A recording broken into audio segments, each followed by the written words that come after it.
Hola a todos, bienvenidos a Filosofía Clase B, yo soy Oscar.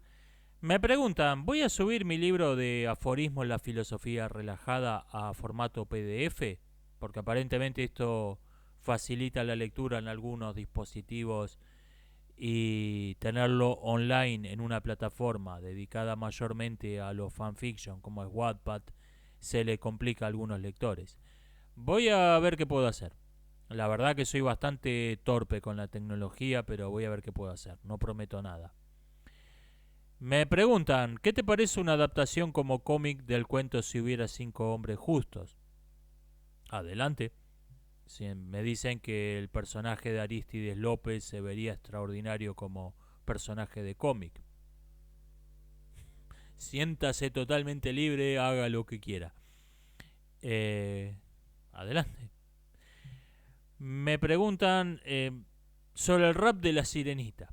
Me dicen que yo había dicho que esa película no iba a tener ningún rap. No, yo había dicho que no iba, Disney no iba a poner a una negra a cantar rap. Y no lo hicieron, pusieron a una china a cantar rap como solo una china puede hacerlo. O sea, no hay contradicción en esto. En mi bingo de la sirenita me fue bastante mal, no acerté casi ninguna, pero esta no cuenta. Eh, ¿Qué opino de quienes dicen que el rap de la sirenita es la peor canción de la historia? Me viene a la memoria la canción del Mundial Italia 90. Cuando leí esto, momento, que hay de la canción del Mundial Italia 90. Es una firme candidata en todo caso. Me dicen que yo creía que la sangre es ácido en Alien era una referencia al SIDA, que había oído esta interpretación en alguna parte. No, no puede ser. Alien es una película de 1979 y aunque el SIDA se supone que anda rompiendo las pelotas desde alrededor de 1930, fue descubierto recién en 1981, así que no, no. En el 70, cuando se filmó esa película nadie sabía lo que era el SIDA. En todo caso, En todo caso, las enfermedades pueden haber sido una inspiración para, para la idea de una criatura que tiene ácido en las venas. Puede ser. O sea, enfermedades había antes del SIDA. Pero no puede ser una referencia al SIDA. No dan las fechas. Me preguntan qué pienso de cierta ley sancionada en Uganda. Mire, traté de conseguir el texto de la ley y no lo encontré. Ni siquiera en Yandex, no solo en Google. Así que lo único que le puedo decir a ciencia cierta es que todos los mass media están mintiendo al respecto. Lo que están diciendo los medios es mentira. Porque si estuvieran diciendo la verdad, citarían el texto de la ley. Si no citan el texto de la ley es porque la ley no dice realmente lo que ellos están diciendo que dice. Así que lo único que sea ciencia cierta es que los medios están mintiendo al respecto. Pero no puedo opinar sobre una ley que no he leído. Eh, Me preguntan, ¿sigo a youtubers con los que no esté de acuerdo? Sí, a la mayoría de los que sigo. O sea, muy raro que esté 100% de acuerdo con alguien. Eh, Sigo a gente que tiene un muy amplio espectro de opiniones. De todo hay entre las personas a las que me interesa escuchar.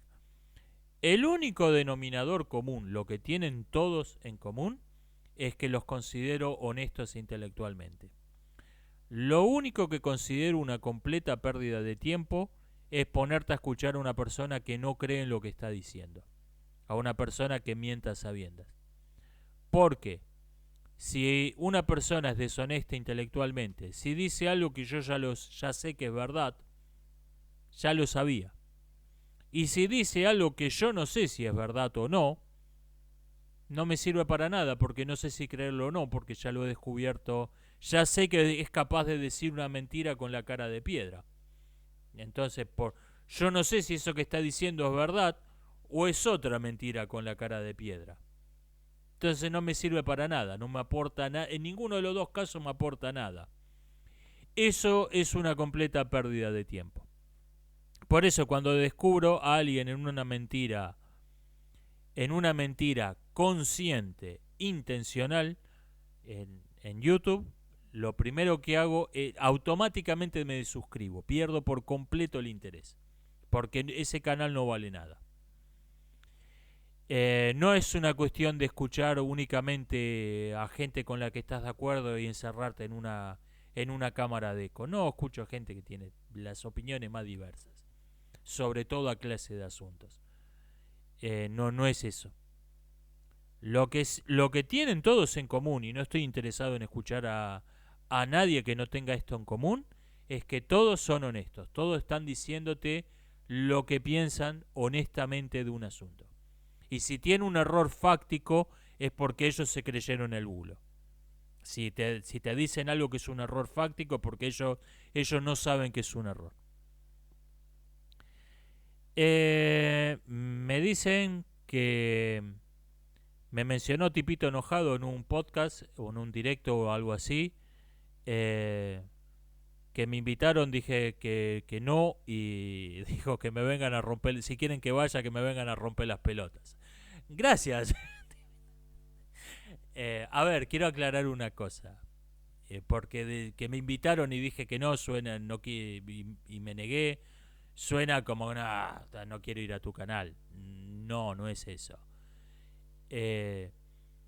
Tipito Enojado es un canal que comenta primariamente noticias y primariamente comenta de política. Después, si te dice algo de cualquier otro asunto, es por humor o es off topic o lo que sea. Pero el tópico del canal es hablar de política, es hablar de actualidad.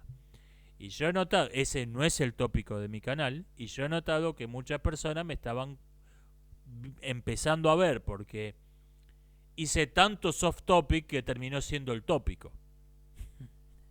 Tanto soft topic en la misma dirección, sobre todo cuando estaba haciendo semanalmente la sección leyendo las noticias. Mucha gente me estaba empezando a ver como un youtuber que comenta de política de actualidad. Y no soy eso, no quiero ser eso.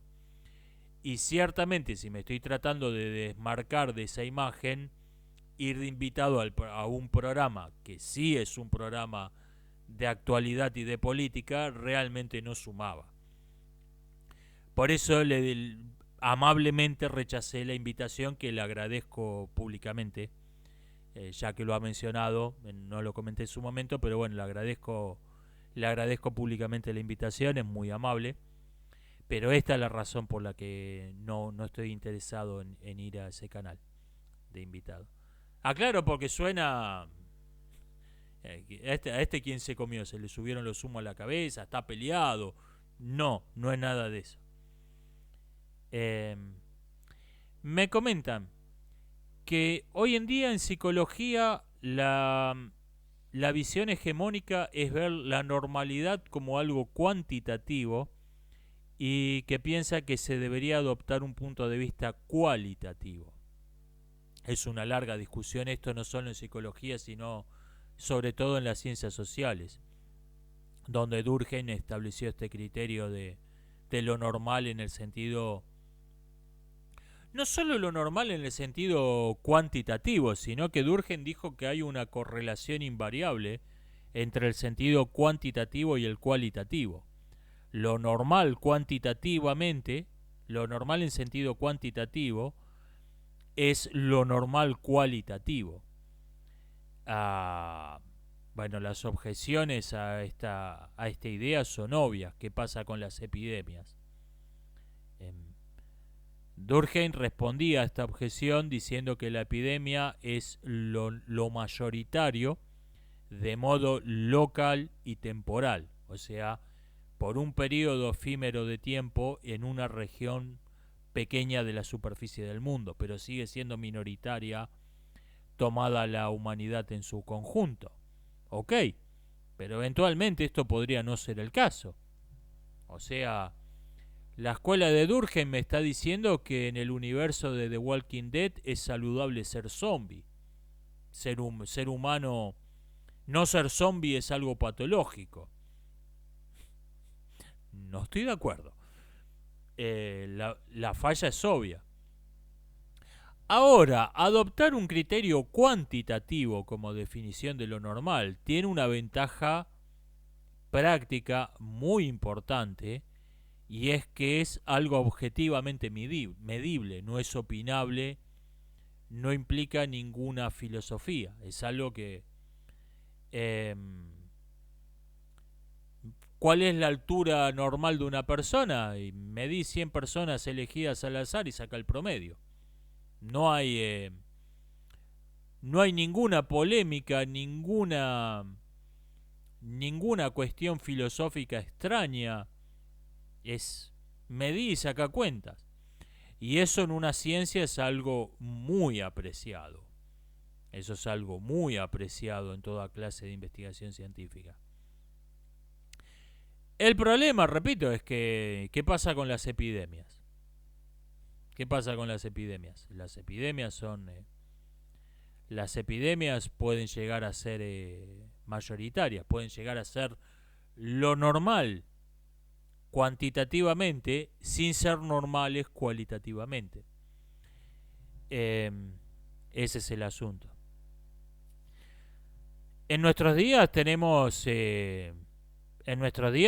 algo todavía peor. Tenemos una normalidad ideológica, donde comportamientos que no son normales en ninguno de los dos sentidos en ninguno de los dos sentidos del término, no son normales cuantitativamente, son muy minoritarios, y no son normales cualitativamente, son obviamente patológicos desde todo punto de vista sensato, son declarados normales porque la institución que tiene que controla la institución que controla las prácticas terapéuticas de la mente decidió que son normales porque nosotros decidimos que es normal y que no. O sea, tenemos algo todavía peor. En nuestro día tenemos algo todavía peor. No hay ninguno de los dos criterios. Después podemos discutir cuál es el mejor criterio, si el cuantitativo o el cualitativo, pero en nuestros días tenemos el método totalmente arbitrario, totalmente dogmático. Es normal lo que un burócrata del Estado dijo que es normal. Ese es el método que se rige la psicología hoy en día. ¿Volver al futuro 1 o 2? ¿Sabe que mi favorita es Volver al futuro 3? hablando de minorías. Me parece que están bien las tres, pero me gusta más la 1 que la 2. La 2 es la que menos me gustó. Pero mi favorita con diferencia es Volver al futuro 3, la del salvaje oeste. Esa es mi favorita con diferencia. ¿Veía 100% lucha? No, yo soy de la época de Titanes en el Ring. No, 100% lucha ya era como mínimo adolescente, no me acuerdo bien de qué época es. Ya no estaba para catch, para lucha libre. Veía de chico Titanes en el Ring. Y después con los años terminé siendo, por esas cosas de la vida, terminé siendo amigo de uno de los Titanes en el Ring, uno de los que hacía a uno de los luchadores enmascarados, que había sido miembro de cierta organización estatal que se dedicaba a otra cosa, no a la lucha libre precisamente. Así que me sé varias anécdotas curiosas del detrás de la escena de Titanes en el Ring, que no voy a contar jamás, ni por todo el oro del mundo voy a contarlas. Pero claro, ¿qué pasa? Que uno tiene el recuerdo de cuando de un espectador de 7 años, y la visión de Martín Caradagian peleando contra la momia. Claro, cuando uno lo empieza a ver con ojos de adulto, se da cuenta que eso era un programa infantil en horarios, un programa para el público infantil. La rompía, lo veía todo el mundo en Argentina. No sé cómo creo que también es conocido en otros países, pero en Argentina lo veía todo el mundo. En horario central. O sea, lo estaba tratando de infiltrar todo el mundo, Titanes en el ring. Eso te das cuenta de adulto. Y no todo adulto. Muchos adultos tienen, los Titanes en el ring, yo coleccionaba los muñequitos. Eh, pero era una cosa bastante complicada el detrás de la escena de ese programa. Martín Parcaragian era un tipo que tenía su carácter, sabía poner en su lugar a tipos muy pesados, gente muy pesada.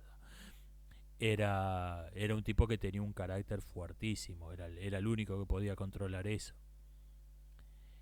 Me preguntan, hablando en cierto sentido de lo mismo, ¿por qué hoy se da tanta importancia a cosas que eran consideradas únicamente como entretenimiento unas pocas décadas atrás? Yo creo, en esto hay un discurso cliché que bueno, todo el mundo se ha vuelto estúpido, se empezó a tomar en serio las películas de Star Wars, cuando antes eso eran cosas que para niños que al cumplir 13 años nadie le prestaba más atención. Yo no estoy de acuerdo con ese discurso. Yo creo que por el contrario, nos hemos dado cuenta la importancia que tiene el entretenimiento en nuestros días. Yo creo que, al contrario, yo creo que era un error no prestar atención a esas cuestiones. Y en nuestros días nos hemos dado cuenta de lo importante. En momento, esto no es... las películas de Star Wars son la imagen de lo que es un héroe con la que va a crecer un niño. No es poca cosa. Nos hemos dado cuenta de la importancia que tiene. Yo recuerdo la primera vez que leí a Platón y Aristóteles hablando de la educación. Me sorprendió el enorme espacio que le dedicaban a hablar de cosas como la música. Que en el capítulo donde describe en la política de Aristóteles, por ejemplo, el capítulo donde habla de la república ideal, le dedico una buena parte del capítulo a hablar de la educación. Y dentro de ese capítulo dedicado a la educación hay varias subsecciones dedicadas a la música. La música tenía un sentido más amplio que el que tiene en nuestros días. Abarcaba cosas como la poesía, las representaciones teatrales, o sea, estaba hablando del arte, vamos a decirlo. Realmente no hay una palabra que traduzca exacto lo que los griegos querían decir con música. Pero era algo más amplio de lo que nosotros llamamos música y un poco más restringido de lo que nosotros llamamos arte. Pero hoy en día estoy totalmente de acuerdo. Con la importancia que le daban al asunto. Que a los niños por lo menos hasta cumplir cierta edad, le prohíban leer a Safo o Alceo y lean en cambio a Homero o a Esquilo, es por lo menos tan importante como que aprendan las tablas de multiplicar. Hoy estoy totalmente de acuerdo con Platón, con Aristóteles en esto. O sea, yo creo que se le da hoy tanta importancia al entretenimiento porque nos hemos dado cuenta que el entretenimiento es algo importante. Nos hemos dado cuenta que es un asunto importante. Me preguntan, ¿por qué me dio por ver las películas de Harry Potter? Curiosidad. Están estas películas que estuvieron en el podio de las más taquilleras del año en que salió cada una durante una década y a la que nunca le había prestado la menor atención, así que por mera cultura cinematográfica me dio por ver eso. Además, aunque las críticas que estoy haciendo son mayormente negativas, hay escenas sueltas que me han parecido muy divertidas. No es una tortura ver esas películas. Hay una escena donde a un niño le manda un correo a la madre regañándolo y el sobre se convierte en una boca y lo regaña a los gritos delante de todo y cuando termina se rompe solo el sobre. Esa escena me pareció muy divertida. Em, yo creo que no la mencioné en la reseña, pero qué sé yo, esas escenas, hay cosas que me parecen muy divertidas. Em, Alguien me comentó esto, en realidad varias personas me comentaron. Yo era una niña de alrededor de 11 años cuando salió la primera película de Harry Potter, porque comenté a la pasada, me gustaría conocer a alguien que haya sido una niña de 11 años en esa época, a ver qué salió de ahí. Eso, en realidad, eso fue un palo para Emma Watson, pero es interesante escuchar lo que comentan las personas que cuando salió la primera de Harry Potter yo tenía 26, 27 años. Es interesante escuchar los comentarios de la gente que fue el público a la que estaba dirigida esta franquicia. Que en general coinciden todos en que cuando crecí empecé a ver cosas bastante cuestionables, pero que parecen tener un buen recuerdo. Suele pasar, suele pasar. Es lo que hablaba recién, uno conserva en cierto sentido la visión con que la vio cuando a los 7, a los 11 años. Eh, Después se lo pone a repensar. Me dicen que quizá por ser yo una persona racional y materialista, no aprecio la magia en la ficción. Nah. A ver, toda persona que no esté internada en un loquero es racional y materialista en el sentido que usted le está dando a este término. O sea, cualquiera sean sus creencias religiosas, cualquiera sea su filosofía, nadie cree que en el mundo real uno pueda agarrar una varita mágica y hacer materializar algo diciendo un conjuro. Nadie cree en esto. Entonces, nadie cuerdo cree en esto. Entonces, en este sentido, todo el mundo, todos somos materialistas y racionales. No es ese mi problema con la magia. Mi problema con la magia, la razón por la que no me gusta definitivamente en un universo de fantasía, es que la veo como un recurso barato para que un escritor tape todos los agujeros de guión que causó su mala escritura. Es, la magia existe para cuando vean algo así lo hizo un mago. La única diferencia es que en vez de ser aplicado a posteriori, como en ese como en ese sketch de los Simpsons, se aplica a priori. El escritor se dio cuenta que tenía un agujero de guión, no sabía cómo taparlo, entonces bueno, lo hizo un mago. Ah. Bueno, y entonces Harry tiene que pelear contra el basilisco, que es una serpiente de 20 metros de largo con colmillos de medio metro. Ajá. ¿Y cómo un chico de 12 años va a derrotar a...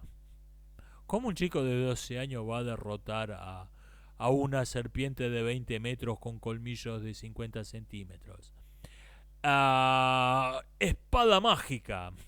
O sea, ese es mi problema con la magia, que es una es una máquina de tapar agujeros de guión. Eso es la magia y ninguna otra cosa. ¿Cómo se conjuga el verbo jovaidenear? Yo jovaideneo, tú jovaideneas, él jovaidenea, nosotros jovaideneamos, vosotros jovaideneáis, ellos jovaidenean. ¿En qué asunto me costó más cambiar de opinión al crecer, ya que soy un hombre de cierta edad? Vea, en algunos aspectos no es que haya cambiado de opinión, sino que comprendí mejor a lo que antes no entendía. Por ejemplo, En los 90 probablemente si me preguntaba cuál era mi posición política le iba a decir que era de izquierdas, porque en esa época la izquierda fingía hipócritamente defender varias cosas que yo tengo muy alta estima, por ejemplo la libertad de expresión. Ahora, no es que yo haya cambiado de opinión en este aspecto, es que me di cuenta que yo no era de izquierda, nunca lo fui. No es que cambié de opinión. Verdadero cambio de opinión, verdadero. Por ahí en el tema, y que me costó mucho, fue probablemente vinculados al tema de la religión. En la religión, yo nunca he creído en la existencia de Dios, eh, pero sí creí en un montón de clichés vinculados al tipo humano del ateo, de lo que es un ateo típico y de lo que es el tipo humano del creyente típico. Y por mucho tiempo vi los hechos reales que contradecían esta visión, pero los consideraba excepciones, ironías, y le daba toda clase de explicaciones ad hoc por el estilo. Realmente cambié de opinión sobre el tema cuando apareció Richard Dawkins. Cuando vi que los libros de ese charlatán, de ese fanático religioso, se volvían bestsellers, ahí y eran citados en todos los foros de internet con admiración por gente que decía ser atea, ahí fue cuando me di cuenta, esto no es una excepción, esto no es una ironía, estos tipos son los ateos. Estos son los ateos típicos. Esto es un ateo típico. Richard Dawkins es un ateo típico. Porque si no fuera típico no sería bestseller. Es bestseller porque mucha gente piensa parecido.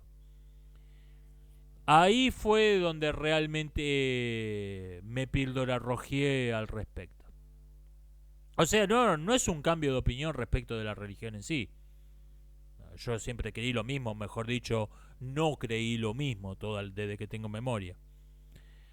Pero ahí eso me pildorarrojeó respecto de ciertos clichés, de ciertos prejuicios que tenía. Por eso hoy en día yo me defino como ateo en el sentido estrictamente tipológico del término. O sea, soy un tipo que no cree en Dios. Y punto. No le añadan nada a ese término. Soy un ateo en el sentido estrictamente etimológico en la definición de diccionario del término.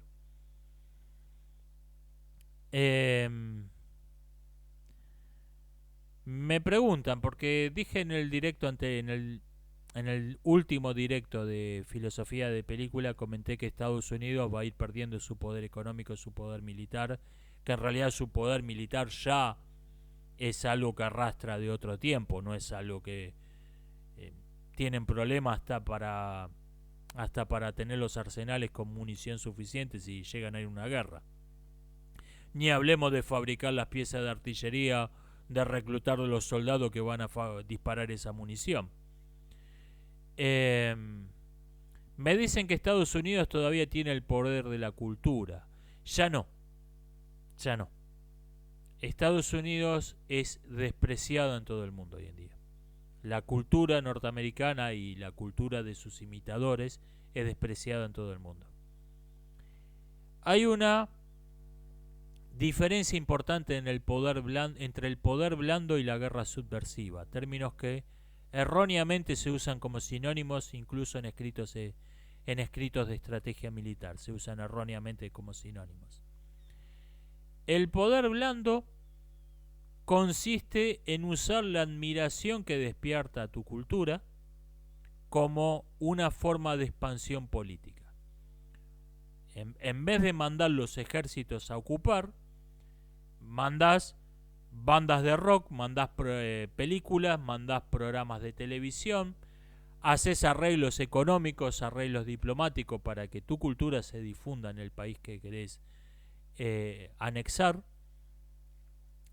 Y cuando la cultura de esa sociedad cambió por la admiración que te han estado imitando por años, se han asimilado a tu país, mandas un embajador, che, ¿no quieren ser nuestros aliados? Tenemos una liga militar y ¿quieren sumarse? Nosotros somos la potencia hegemónica, ¿se quieren sumar? Dale. Es, si se quiere, la forma más deseable del imperialismo. valga, valga lo extraña que suena esta expresión. Es la forma menos antipática del imperialismo, la forma menos antipática de expansión. ¿Qué pasa? Para tener poder blando, tenés que tener una cultura que despierta admiración. Por eso, muy pocos imperios en la historia han usado el poder blando como su arma principal, como su forma principal de expansión.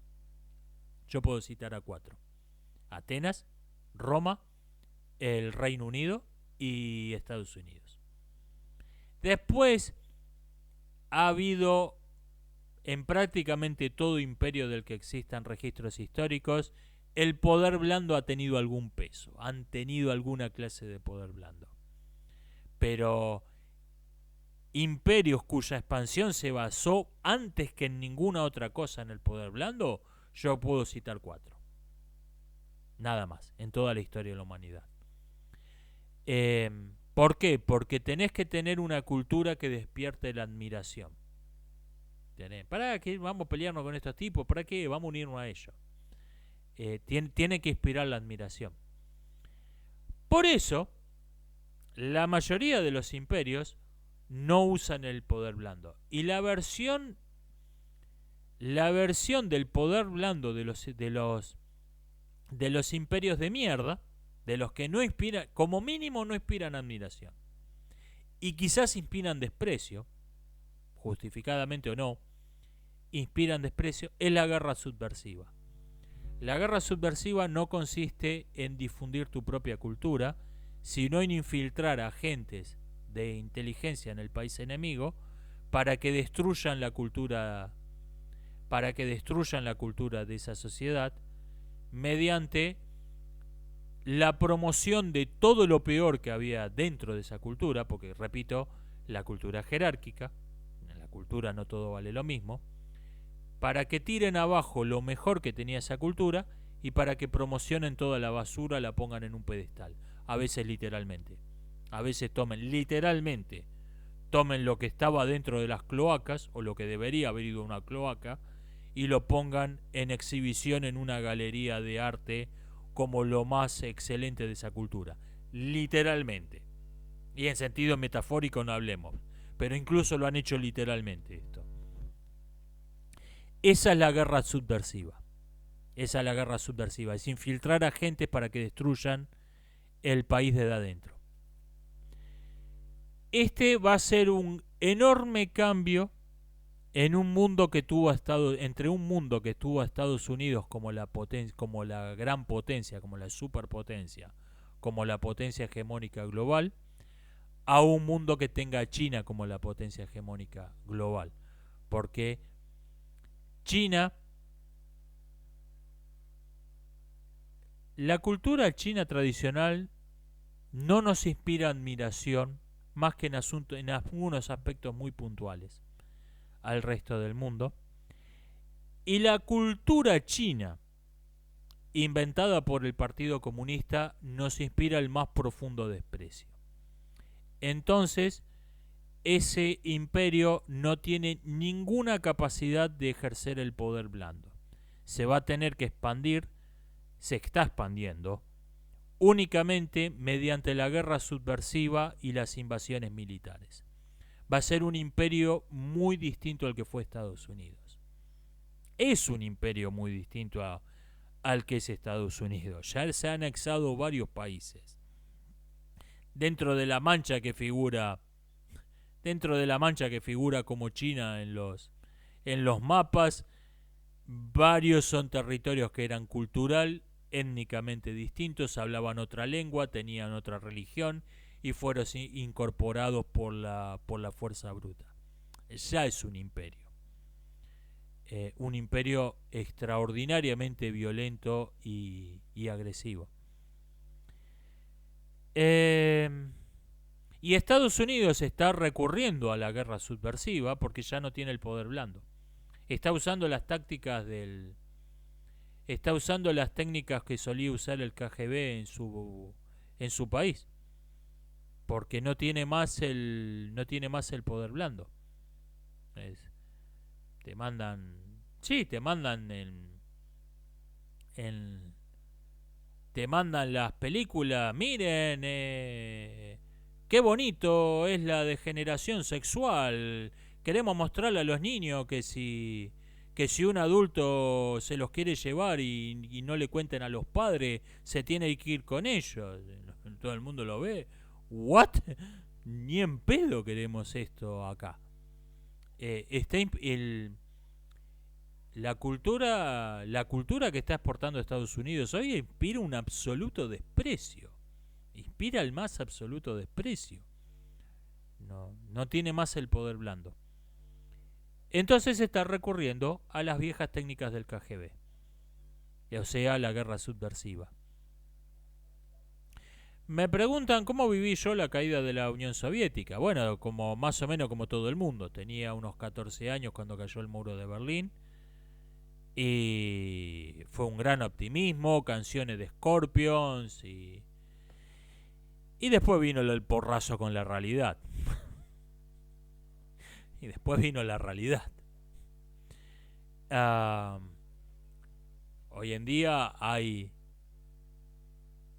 mucho más murallas, hay mucho más murallas creadas por razones políticas y, y formas internas de control de la población, las ciudades de 15 minutos y otras charlatanerías estúpidas con las que se justifica la abolición de la libre circulación, de la que podíamos imaginar en 1989. En 1989 no podíamos imaginar que en esta parte del mundo iban a pasar las cosas que están pasando hoy. ¿Cómo viví la caída de la Unión Soviética? Fue algo que muy optimista, que todo el mundo se puso contento y despertó muchísimo entusiasmo por unos 6 meses. Esa fue, así lo vivió todo el mundo. Así lo vivió todo el mundo. Me dicen, tuve dos profesores que defienden la presencia vikinga en Paraguay antes de la conquista española. Eh, Se fundan en esto, en la mitología y en palabras de la lengua guaraní y otras lenguas locales que aparentemente tienen raíces en la lengua de los vikingos. Ah, vea, yo creo que esta hipótesis es incorrecta, o por lo menos que esos fundamentos no son suficientes. Las mitologías sabemos que suelen repetir temas, suelen repetir motivos, por la sencilla razón de que todos somos seres humanos. No necesariamente hay un contacto, a veces sí, a veces sí, hay un contacto directo, o sea, hay una cultura que tiene un mito porque esos tipos tuvieron en contacto con otros que tenían ese mito antes y lo adoptaron. Por ejemplo, en la versión del mito del diluvio universal, que la más conocida, la de la Biblia, viene de viene de una versión anterior de la cultura sumeria, pero esos tipos tuvieron en contacto directo. No es una casualidad ni simplemente que es un tema que se repita. Ahora bien, hay como 100 mitos del diluvio, de desastres naturales, esta forma donde un desastre cualquiera destruyó a toda la humanidad, pero quedó una familia o una pareja o 4 parejas y el mundo empezó de nuevo. Eso está en todas partes. Y en algunos casos claramente no hay un contacto directo. Lo que pasa es que lo que hay en todas partes son seres humanos. Entonces claramente se van a repetir algunos temas míticos en las culturas más distintas sin que haya un contacto directo entre ellas. Y respecto de las palabras, tenemos las asimilaciones y las falsas etimologías. Son palabras que tome 2 idiomas elegidos totalmente al azar y va a encontrar palabras que suenan parecidas o que parecen tener un origen etimológico en una palabra común, y realmente no, es una pura coincidencia, porque tenemos 5 vocales y un par de docenas de consonantes, ¿no? Entonces, que las combinaciones de sonidos van a terminar creando combinaciones de sonidos que suenan parecidas y que significan más o menos lo mismo, es inevitable. Por ejemplo, la palabra teos, que significa Dios en griego y en náhuatl, que eso de modo virtualmente unánime todos los lingüistas lo consideran una casualidad. Teotihuacán, la ciudad de los dioses. Teo quiere decir Dios. Eso es de modo casi indudable, es una casualidad. Y después tenemos el fenómeno de la asimilación. Palabras que en realidad no suenan tan parecidas, pero que le sonaron parecida al que la escuchó, y lo que tenemos en la transcripción fonética del que la escuchó. Y por ahí la lengua original se escribía distinto, o quizá la lengua original no tenía una escritura, era una lengua puramente hablada. Entonces tenemos que nombres, por ejemplo, nombres de personas de América, cuando se convierten al cristianismo, cuando son bautizados, adoptan el nombre un nombre común entre los españoles que sonaba parecido. Malincín se convirtió en Doña María, por ejemplo. Porque había entre Malincín y Marina, empiezan con Ma por lo pronto, había cierto aire de familia. O había gente que tenía un nombre que los españoles no lo podían pronunciar y le ponían un apodo. El intérprete Paquito O, por ejemplo, Paquito. O sea, ¿cómo te llamás, Paquito O? Paquito, no me rompa los huevos. Y me parece que estas son las explicaciones más razonables para encontrar estas semejanzas entre la cultura de los guaraníes y la cultura de los pueblos nórdicos de Europa.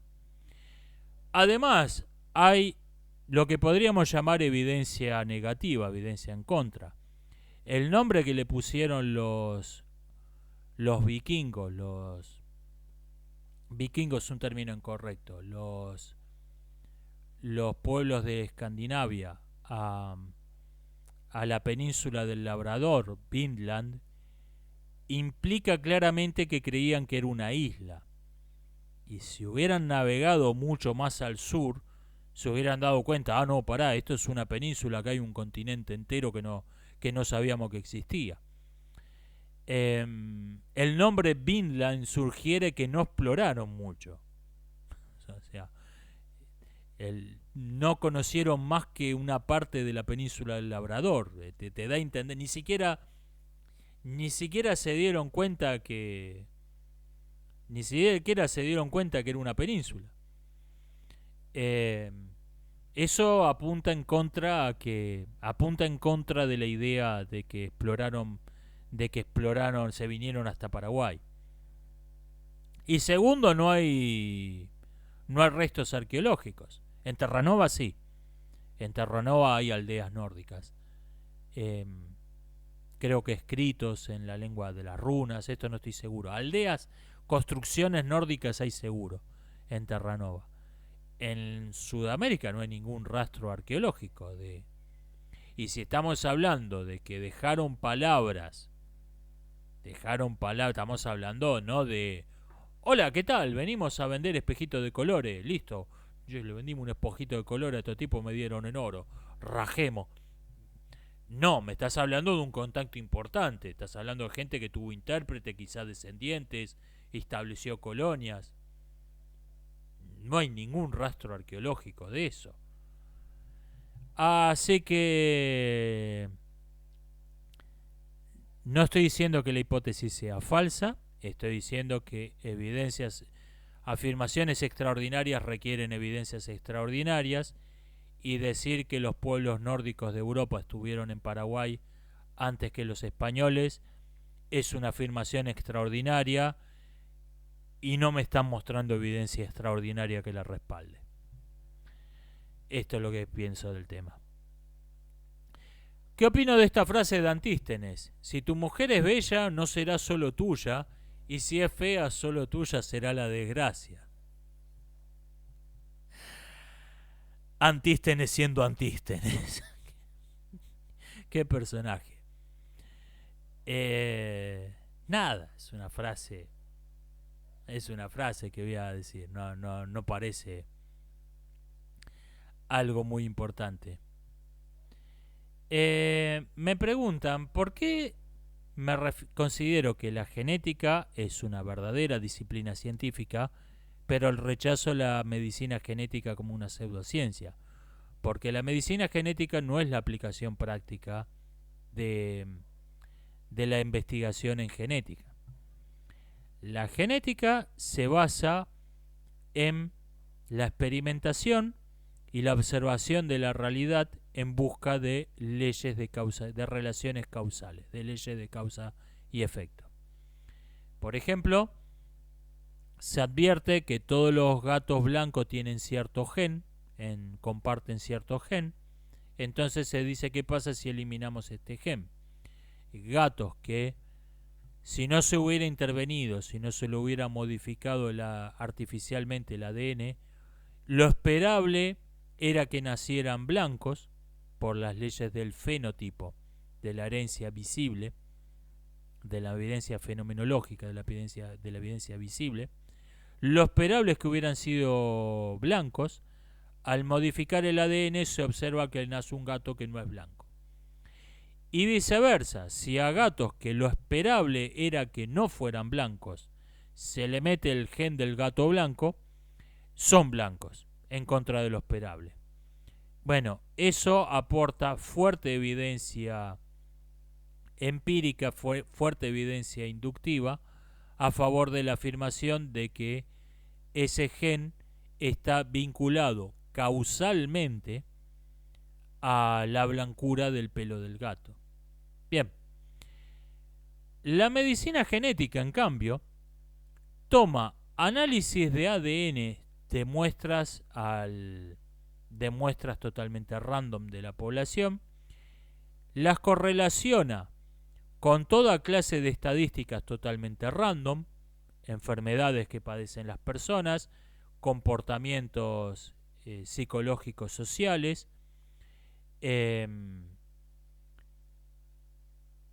etcétera. La correlaciona con toda clase de fenómenos sociales, psicológicos o con el padecimiento de enfermedades físicas, y se sacan del sombrero que el poseer ese ADN, el ADN mayoritario, donde encuentran una correlación estadística, establecen de modo totalmente arbitrario que poseer ese gen es lo que causa la enfermedad, es lo que causa el comportamiento psicológico, es lo que causa esos problemas sociales. O sea, se basa en el postulado de que correlación implica causalidad. El primer caso, tenemos el mismo método que la astronomía. La genética como ciencia usa el mismo método que usa la astronomía. Y en el segundo caso tenemos el mismo método de la astrología. La medicina genética se basa en la afirmación de que correlación implica causalidad, que es la misma base de la astrología. Si consideramos que la astrología es una pseudociencia, no podemos tener un juicio distinto de otra disciplina que se basa en exactamente el mismo postulado, en el mismo postulado falso que la astrología. Toda doctrina, toda disciplina que confunda correlación con causalidad, tiene que ser considerada una pseudociencia, lo mismo que la astrología, por la misma razón que la astrología. Me importa un bledo el prestigio que tenga en ámbitos académicos, el prestigio que tenga en ciertas publicaciones, las maravillas que hablen de esa pseudociencia los divulgadores populares. Me importa un bledo. Si algo se basa en el mismo principio que la astrología, lo desprecio tanto como desprecio a la astrología. Me preguntan qué pienso del asunto de la salida al mar de Bolivia. Pero no estoy informado sobre las causas históricas de este tema. No conozco los fundamentos en que se basa Bolivia para reclamar la soberanía de cierta porción de Chile. No estoy informado, no estoy al tanto y además, aunque estuviera informado, no conozco lo suficiente de historia como para saber si esos fundamentos son justificados. Simplemente estaría informado de que la diplomacia boliviana dice esto, ok. Si tienen razón o no, no sé. Pero ni siquiera estoy informado de eso. Así que no puedo opinar sobre la validez del reclamo. Sí pienso, viendo la cuestión práctica, sí pienso que no podés ser aliado de un país y tratarlo como si fuera un enemigo. O sea, si vamos a formar la Alianza Sudamericana, paso previo para formar la Federación Sudamericana, que espero vivir para ver realizada. Espero que todos estos países dejen de existir. Antes de que yo me vaya a este mundo, espero que todos estos países dejen de existir y seamos las provincias de... Espero morir en la provincia de Argentina. Si vamos a formar, pero dejemos de soñar, si vamos a formar alianzas, si vamos a formar vínculos, alianzas comerciales, alianzas militares, alianzas de todo tipo, no podés tratar a un país como si fuera un enemigo. Por eso me parece de lo peor que ha hecho el gobierno que tiene actualmente Argentina es bloquearle a Paraguay la navegación del Paraná. Creo que es de lo peor que ha hecho. No podés tratar a un país que es formalmente un aliado, no lo podés tratar como un enemigo.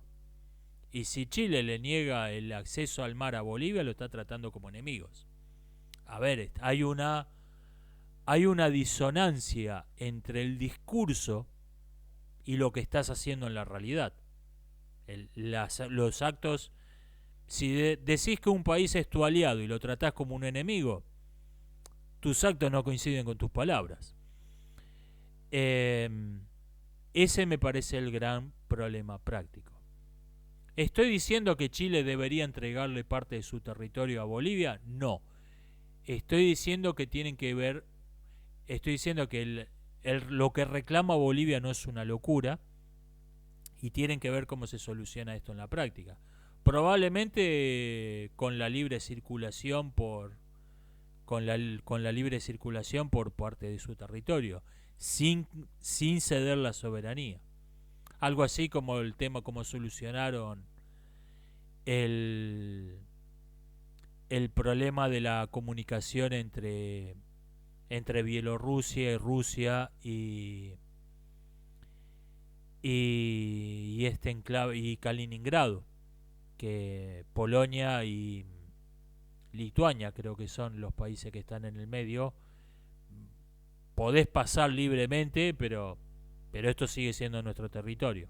Ahora los rusos pueden pasar por ahí sin pedir ni permiso. Yo creo que una solución, bueno, eso se fue a la mierda en 2022 por obvias razones, ¿no? No del todo. Kaliningrado no está bloqueado. Si lo bloquean, ya Rusia dijo que le va a declarar la guerra a Lituania y Polonia. Pero yo creo que algo así se podría hacer en a ponerle por ahí, darle la soberanía de un semicírculo de 10 kilómetros a Bolivia en la costa del en la costa del, o sea, 10 kilómetros de desierto, estamos hablando de las tierras más mierda de Chile. La soberanía de un semicírculo de 10 kilómetros, pero, y esto es lo más importante, el libre paso, el libre paso por su territorio. Eso, o sea, de hecho sería tener la salida al mar que querías, pero sigue siendo Chile. Esa sería una solución. Si me llamaran a mí de negociador, esto es lo que yo propondría como solución salomónica para dejar contento a todo el mundo. La gran cuestión que hay que tener en cuenta, que si se le reconoce por completo la soberanía a Bolivia, esto te conecta a Bolivia con el mar, pero te corta la comunicación terrestre entre Perú y Chile. Un camión, un camión cargado con productos comerciales para ir de Lima a Santiago tendría que atravesar Bolivia. Esto es otra cuestión que hay que tener en cuenta. Um, Repito, si a mí me llamaran para mediar, no sin saber un carajo de la historia, lo que propondría como solución salomónica es esto: un semicírculo de 10 kilómetros de diámetro en lo que hoy es Chile para Bolivia, y libre paso entre ese enclave en la costa del Pacífico y el resto del territorio boliviano, sin dejar de ser Chile. Esa sería mi solución salomónica. Pero repito, no puede, hay que hacer algo. Hay que hacer algo porque al margen del valor que tengan las razones históricas que esté argumentando el gobierno de Bolivia, no podés tener un país que está rodeado de supuestos aliados, no puede estar sitiado. No puede estar sitiado. A ver, si esos son tus aliados, ¿qué podés esperar de tus enemigos? Hay que hacer algo con eso, hay que hacer algo. No sé qué, pero hay que hacer algo. Eso es lo que opino del tema, basado por completo en el buen sentido, ¿no? Porque no conozco no conozco las razones históricas que se argumenten de ninguna de las dos partes. Me pregunta qué autores chinos tengo en mi biblioteca. No es que no es que tengo una no es que tenga muchos, tengo un par de libros clásicos, Lun Shu, el libro de las 1000 palabras, tengo un par de autores, no es que sean importantes. Lo que quise decir es que con esta tontería del mestizaje cultural latinoamericano, todo esto viene de Europa. ¿Dónde está el supuesto?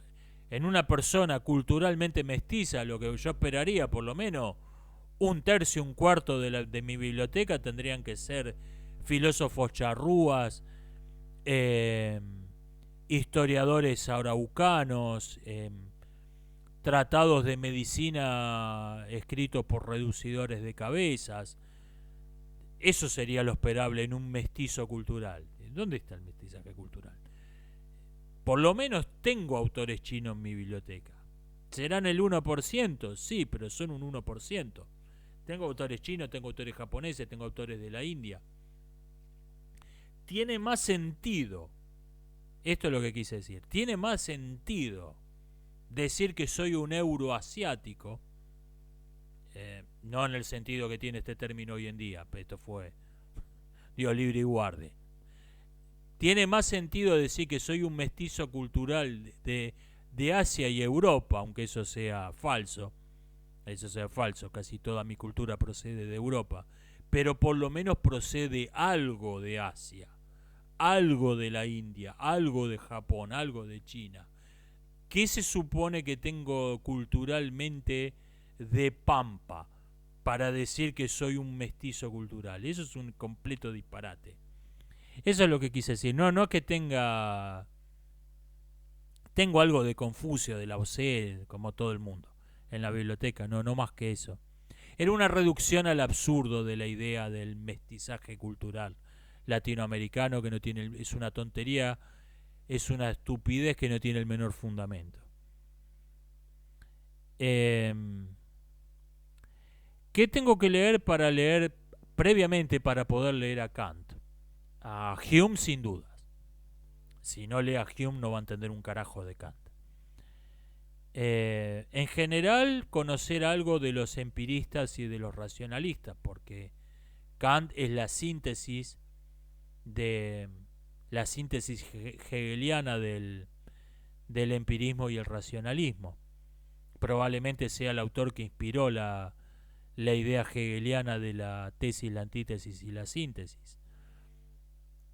Y algo de Platón no le vendría mal. Algo de Platón no le vendría nada mal. Eso es lo básico. Y ahí creo que se puede atrever con Kant. Necesita a Hume seguro. Y al resto tampoco le va a venir mal.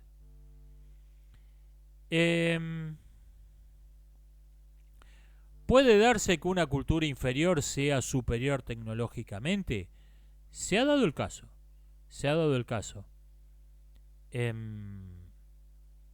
Sobre todo cuando se trata de una tecnología militar, que probablemente es lo único que desarrollaron. O sea, no es que sean una gran cultura, que son unas bestias que tienen buenas armas. Eso ha pasado varias veces en la historia. Puede ser que las armas, la tecnología le haya sido transferida, que no la hayan desarrollado ellos. O sea, tenés una tribu de caníbales con un fusil AK-47. Eso pasa. ¿Por qué? Porque no lo hicieron ellos, el fusil AK-47. Por ejemplo, le pongo un ejemplo de ciencia ficción. Yo sospecho que... desde luego esto habría que preguntarle al autor.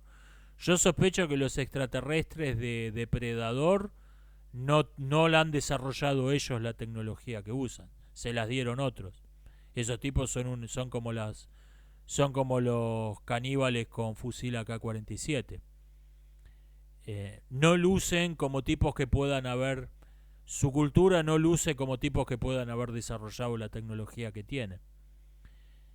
Y por último puede ser que una sociedad haya decaído, pero que alguna técnica se haya conservado.